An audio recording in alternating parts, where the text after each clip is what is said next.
The Australian government is calling a threatening message from the Democratic People's Republic of Korea a positive sign. Prime Minister Malcolm Turnbull says an open letter from the DPRK is an indication that economic sanctions are working. The message warned that Pyongyang should not be intimidated and a miscalculation could lead to nuclear war.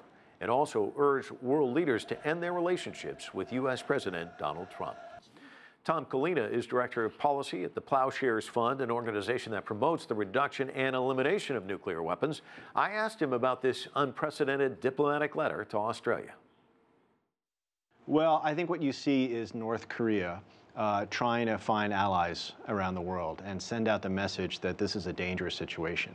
And what I hope that they're trying to do is find other countries that can weigh in with President Trump to say, you know, we need to calm this down. I mean, President Trump is talking a dangerous game that has no good outcome. And both sides should be trying to lower the tension, lower the volume, and build support for some sort of diplomatic engagement, not the kind of name-calling we see right now. Perhaps Prime Minister Malcolm Turnbull, a good person to choose since he had that phone conversation with Donald Trump early on in the presidency. But right. Turnbull said that he really used this letter as an opportunity to heap praise on China and saying that their involvement in the latest sanctions, putting the squeeze on Pyongyang and perhaps getting them to kind of change their behavior.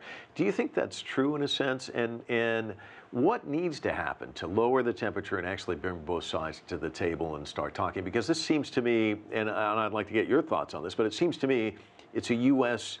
DPRK issue right now. Those are the two sides that are pretty much there at the forefront. I think China could play a very important role. Yes, it's the United States and North Korea primarily, but we need some intermediaries. We need some people that are trusted by both sides.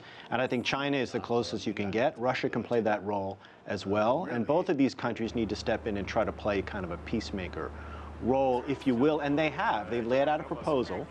It's called a freeze-for-freeze proposal, where North Korea would freeze its nuclear and missile testing, and the United States and South Korea would freeze or modify their military exercises. Sergei Lavrov, though, I think weighed in, and I want to get your thoughts on this, saying that the breakup of the deal with Iran could send an alarming signal. Obviously, the DPRK, has to view this and say, why would we enter into an agreement when it could be nullified a couple years out? First of all, the fact that President Trump would start undermining, threatening the nuclear deal with Iran when the deal clearly serves U.S. national and global security interests is kind of mind-boggling on its face. But even worse is to realize that if President Trump pulls the United States out of the Iran deal, what message does that send to North Korea, who is looking to see whether they should trust President Trump to pursue diplomacy? And clearly the message that North Korea would get is, don't trust this guy. Don't sign an agreement with this guy because he's not going to honor it. One final question. Obviously, the U.S. president heading to China, into Asia later, early November.